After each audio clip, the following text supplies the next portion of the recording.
70 ألفا بالنهار حتى إن انشقت عنه الأرض خرج في 70 ألفا من الملائكة يزفون. سبحان اللہ سبحان اللہ.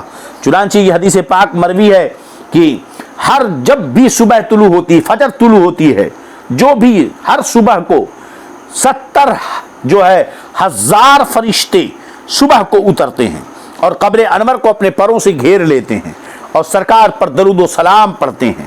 پھر شام ہوتی ہے، پھر 70 ہزار آتے ہیں، پھر اس کے بعد پھر 70 ہزار دن میں آتے ہیں، یہاں تک کہ قیامت تک یہ سلسلہ چلے گا، ہے نا. اور اس کے بعد جب سرکار قیامت آئے گی، سرکار زمین پھٹے گی اور ہمارے نبی اپنے قبر انور سے انہی فرشتوں کے جھرمٹ میں شان کے ساتھ جلوس نکال کر میرے آقا تشریف لے جائیں گے، ہے نا. 70 ہزار صبح ہیں، 70 ہزار شام.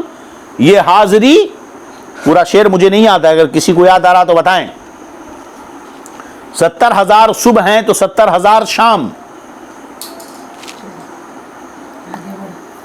چلیے یاد نہیں آ رہا کسی کو؟ 70 ہزار اعلیٰ حضرت فرماتے ہیں 70 ہزار صبح ہیں، 70 ہزار شام. یہ حاضری یہ دربار کی ہے. اس طرح کچھ شعر ہے جو اس وقت مجھے یاد نہیں آ رہا ہے. تو یہ 70 ہزار صبح و شام حاضر ہوتے ہیں. ماشاءاللہ. چلیے کسی کے متعلق سرکار کی بارگاہ میں صلاۃ و سلام پہنچانا ہے. چنانچہ اس تعلق سے بھی حدیث پاک مروی ہے، اور جو میرے آقا صلی اللہ علیہ وسلم نے ارشاد فرمایا کہ ان اللہ وکل بقبری ملکن اعطاہ اسماء الخلائق فلا يصلی علی احد الى یوم القیامت الا ابلغنی باسمہ واسم ابیہ ھذا فلان ابن فلان ھذا فلان ابن فلان قد صلی علیک. اللہ اکبر. حضرت عمار بن یاسر سے حدیث مروی ہے کہ سرکار فرماتے ہیں کہ اللہ تعالیٰ نے میری قبر پر ایک فرشتہ مقرر کر رکھا ہے. سبحان اللہ. اور فرشتہ کس شان کا ہے؟ اللہ تعالیٰ نے اسے تمام مخلوق کی آواز سننے کی طاقت دی ہے، شرق سے لے کر غرب تک، پورب سے لے کر پچھم تک، جہاں سے سورج نکلتا ہے جہاں ڈوبتا ہے، دنیا کے ہر خطے تک سب کی آواز سننے کی اللہ نے اسے طاقت عطا فرمائی ہے. تو کہتے ہیں فلا یصلی علی احد الی یوم القیامت، کوئی بھی بندہ جو مجھ پر قیامت تک درود بھیجے گا، قیامت تک جتنے بھی لوگ پیدا ہوں گے، جو بھی مجھ پر درود بھیجے گا، وہ فرشتہ اس کے درود کو مجھ تک پہنچاتا ہے نا. کیسے پہنچاتا ہے؟ باسمہ و اسم ابیہ، اس کا نام لے کر، اس کے باپ کا نام لے کر. کیا کہتا؟ ھذا فلاں ابن فلاں فلان ابن فلان قد صلی علیک. یا رسول اللہ یہ فلاں کا بیٹا فلاں آپ پر درود بھیج رہا ہے، آپ پر صلاۃ و سلام بھیج رہا ہے. سبحان اللہ سبحان اللہ سبحان اللہ. مصطفیٰ جان رحمت پہ لاکھوں سلام، شمع بزم ہدایت پہ لاکھوں سلام. دور و نزدیک کے سننے والے وہ کان لعل کرامت پہ لاکھوں سلام. اب اس حدیث پاک سے پتہ چلا کہ اللہ تعالیٰ کی ایک مخلوق فرشتہ ایک ایسا ہے جو پورے دنیا کے کہیں بھی کوئی درود بھیجے. اور وہ فرشتہ کہاں ہے؟ ذرا وہابیوں کی عقل دیکھو کہاں ماری گئی ہے. فرشتہ رسول اللہ صلی اللہ علیہ وسلم کے قبر مبارک پر اس فرشتے کی ڈیوٹی لگی ہے، تم یہاں کھڑے رہو. اور اس کو سننے کی اللہ نے ایسی طاقت عطا فرمائی ہے کہ دنیا کے کسی بھی کونے سے کوئی بھی بندہ مومن عاشق رسول درود بھیجے. عاشق رسول میں نے کہا کیونکہ ایک دوسری روایت ہے جس کو جو یہ دلائل الخیرات شریف کی شرح میں نقل فرمایا کہ میرے آقا صلی اللہ علیہ وسلم ارشاد فرماتے ہیں انی اسمع سلام اہل محبتی واعرفہ، کہ میں اپنے سے محبت کرنے والے کے سلام کو سنتا ہوں اور اسے پہچانتا بھی ہوں. جو مجھ سے محبت کرتا ہے، جو مجھ پر محبت سے درود بھیجتا ہے، میں اس کے درود و سلام کو سنتا بھی ہوں اور اسے پہچانتا بھی ہوں. سمجھ رہے کہ نہیں؟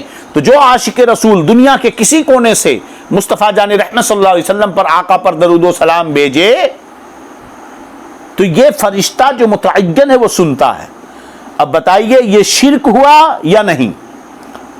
سب کی آواز بتائیے، وہ کیا پتا بند کمرے میں ہے، پہاڑوں کی چوٹیوں پر ہے، جنگلوں میں ہے، غار میں ہے، کسی گھاٹی میں ہے، کسی ٹاپو میں ہے، کسی بیچ پہ ہے، کہاں ہے وہ درود و سلام بھیجتا ہے؟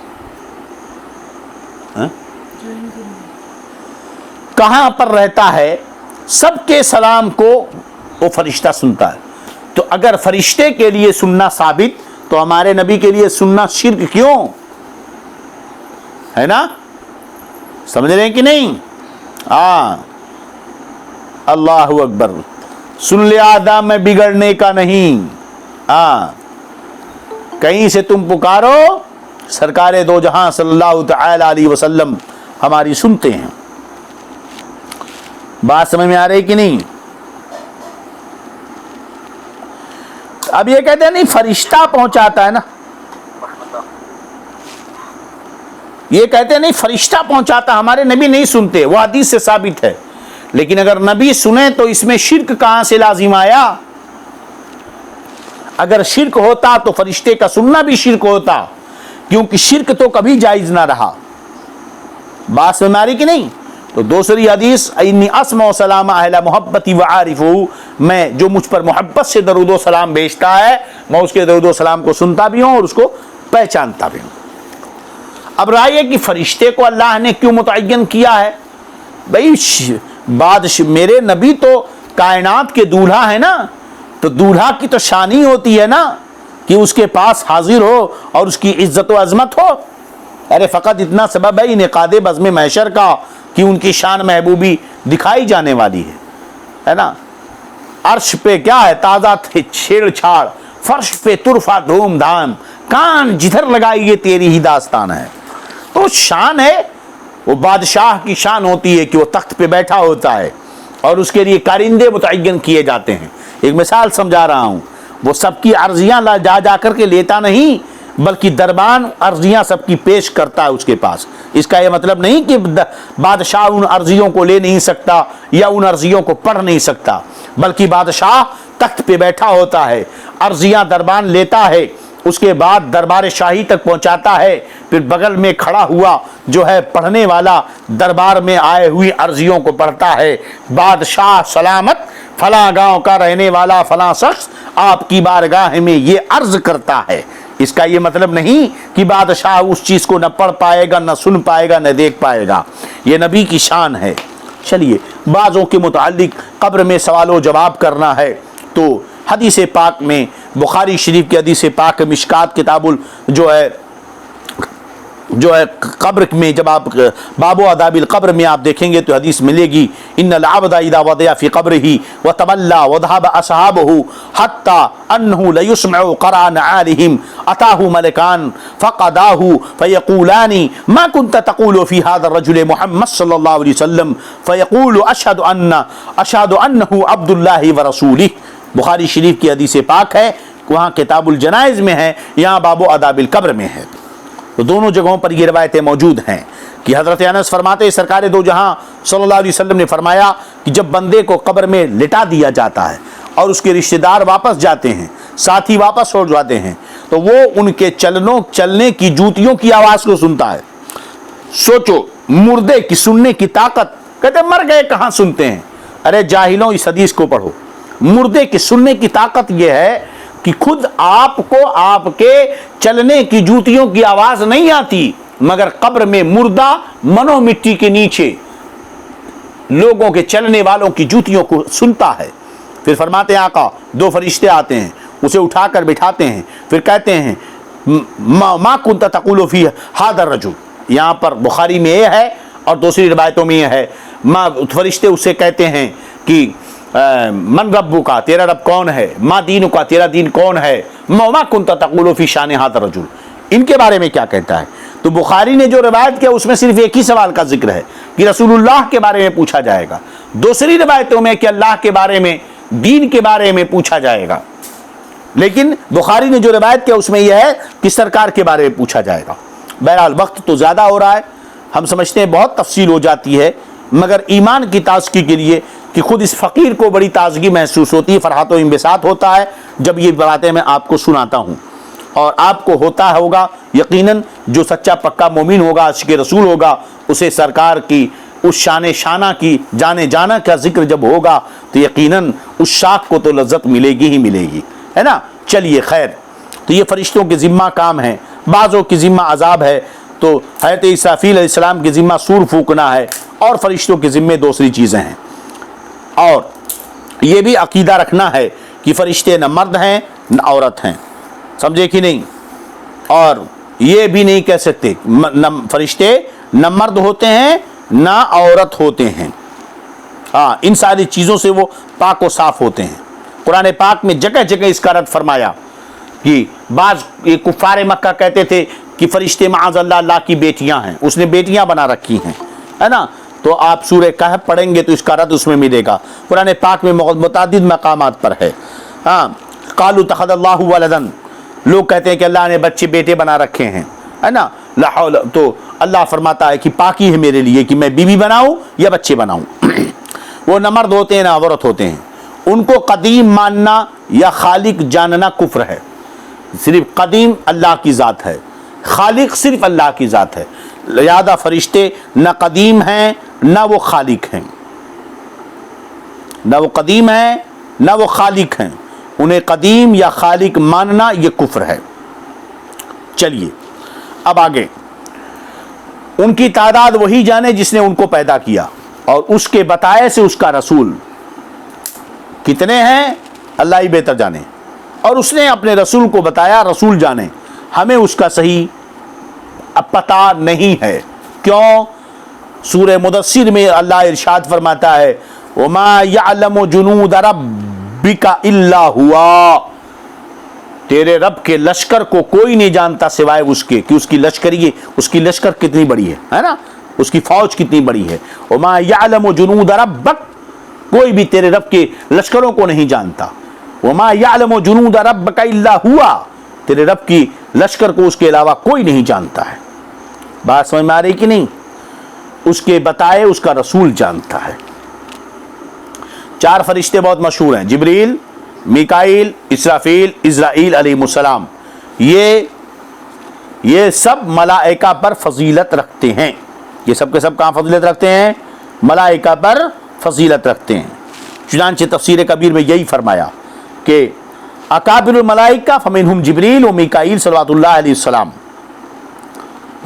بڑے ملائکہ میں شمار جبریل اور میکائیل کا ہوتا ہے۔ بات سمجھ میں آ گئی کہ نہیں؟ چنانچہ جبریل و میکائیل کی عظمت کا ذکر قرآن مقدس کی اس آیت میں ہے، من کان عدوا للہ و ملائکتہ و رسولہ و جبریل و میکائیل فإن اللہ عدو للکافرین۔ تو ان سارے فرشتوں میں، ملائکہ میں اسرافیل اور اسرائیل بھی ہیں، لیکن اس آیت میں ان کا ذکر نہیں ہے، مگر دوسری آیت میں ہے قل یتوفاکم ملک الموت الذی وکل بہ، یہاں پر اسرافیل علیہ السلام کا، اسرائیل علیہ السلام کا ذکر ہے۔ اور دوسری آیت میں ونفخ فی الصور فصعق من فی السماوات ومن فی الارض الا من شاء اللہ ثم نفخ فیہ اخری فاذا هم قیام ینظرون، یہاں میں حضرت اسرافیل کا ذکر ہے۔ تو یہ چار فرشتے تمام فرشتوں میں مقرب تر ہیں، ہے نا؟ ان کو دنیا کے بڑے بڑے معاملات سپرد کیے گئے، جبریل، میکائیل، اسرافیل اور اسرائیل، یہ چار فرشتے ہیں، یہ سب سے عظمت اور فضیلت والے ہیں۔ اب یہ جو آیت کریمہ من کان عدوا للہ و ملائکتہ و رسولہ و جبریل و میکائیل فإن اللہ عدو للکافرین، یہ آیت کریمہ کا نزول بتا دوں، اور آج کا درس 5 عقیدے آپ کو بتا دیے گئے، اور آخری عقیدہ ہے 2 بچ باقی ہیں تاکہ یہ ختم ہو جائے۔ حضرت بخاری شریف کی روایت ہے کہ حضرت عمر ابن خطاب رضی اللہ عنہ، امیر المومنین سیدنا عمر ابن خطاب رضی اللہ عنہ، عمر فاروق رضی اللہ عنہ، اپنے کھیتیوں کی طرف گئے ہوئے تھے، وہاں سے گزر رہے تھے، یہودیوں سے ملاقات ہو گئی، بات چیت شروع ہوئی، تو یہودیوں نے کہا کہ دیکھو یہ تمہارے نبی پر جو فرشتہ آتا نا وہی لے کر جبریل، وہ ہمارا دشمن ہے، اسے تم چھوڑ دو تو ہم تمہارے ساتھ ہو جائیں گے۔ اتنا سننا تھا، ہم لوگ کیا کرتے ہیں، ہمارے سامنے اگر کوئی ہماری برائی کر دے نا تو ہم کر کے نکال دیتے ہیں، کچھ نہیں بولتے۔ ارے جب کسی سے محبت کرتے ہو اور آپ کے سامنے اس کی برائی کی جائے تو آپ برداشت کیسے کرتے ہو؟ یعنی منافقانہ روش تو نہیں ہونی چاہیے۔ ہرگز محبت کرنے والا محبوب کی برائی سننے کے لیے تیار نہیں ہوتا۔ حبک الشیء یعمی و یسم، کسی شے کی محبت تمہیں گنگی اور بہری بنا دے گی، اگر ہے عقیدت میں محبت تو اس کے خلاف سننے کے لیے تیار نہیں ہوگے۔ حضرت عمر فاروق رضی اللہ عنہ سے جیسے یہودیوں نے کہا یہ بات، فوراً جلال میں حضرت عمر آئے اور فرمایا من کان عدوا للہ وملائکتہ ورسولہ وجبریل ومیکال فإن اللہ عدو للکافرین. یہ حضرت عمر نے فرمایا، اور ابھی حضرت عمر دربار رسالت میں پہنچے نہ تھے کہ اللہ کو عمر فاروق رضی اللہ عنہ کا یہ جملہ اتنا پسند آیا کہ بعینہ انہی الفاظ میں قرآن کی آیت اتار دی، من کان عدوا للہ وملائکتہ ورسولہ وجبریل ومیکال فإن اللہ عدو للکافرین. تو ایسے بہت سارے مقامات ہیں جہاں حضرت عمر کے کلمات اور رائے قرآن کے موافق ہوئے. چلیے اب ایک عقیدہ اور، کسی فرشتے کے ساتھ یاد رکھو ادنا گستاخی کفر ہے. کسی فرشتے کے ساتھ ادنا گستاخی کیا ہے؟ کفر ہے. یہ ہمیشہ یاد رکھیں. چنانچہ کسی فرشتے کو گالی دینا یا اسے نفرت کرنا، اس سے آدمی کافر ہو جائے گا. جیسا کہ انبیاء کے بارے میں ہے کہ انبیاء کو حقارت سے دیکھنا، انہیں جو ہے ان کی توہین کرنا، یہ بھی کفر ہے. چلیے، جاہل لوگ اپنے کسی دشمن یا مبغوض یعنی جسے نفرت کرتے ہیں اس کو دیکھ کر کہتے ہیں ملک الموت یا عزرائیل آ گیا. یہ قریب بکلمہ کفر ہے. ایسا جملہ کلمہ کفر کے قریب ہے. ایسا شخص کہنے والا کافر ہو جاتا ہے.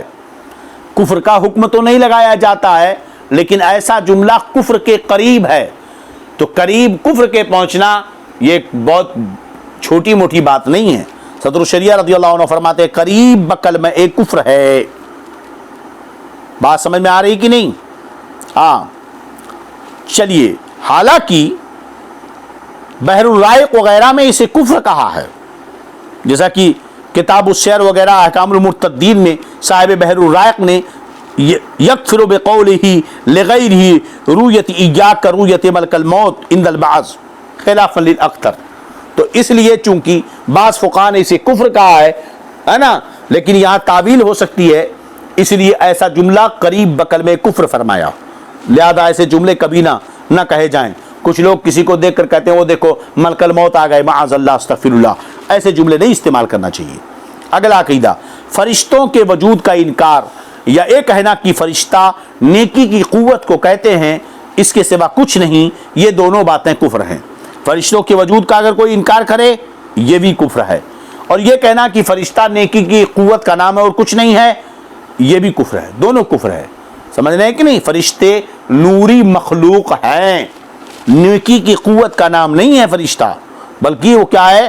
نوری مخلوق ہیں.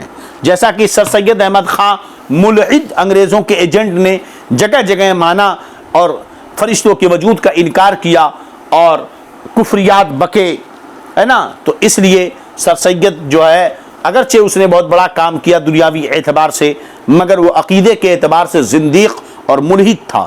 اللہ رب العزت ہمیں اپنے حبیب کے صدقہ و طفیل ہمارے ایمان و عقیدے جان و مال عزت و آبرو کی حفاظت فرمائے، دارین کی سعادتیں عطا فرمائے. تو یہ فرشتوں کے بارے میں جو عقیدہ ہونا چاہیے بیان مکمل ہوا. اب کل جو ہے اجنہ کے بارے میں کیا ہے اس پر ہم گفتگو کریں گے. السلام علیکم ورحمۃ اللہ وبرکاتہ. استغفر اللہ رب من کل ذنب واتوب الیہ. اشہد ان لا الہ الا اللہ واشہد ان محمدا عبدہ ورسولہ.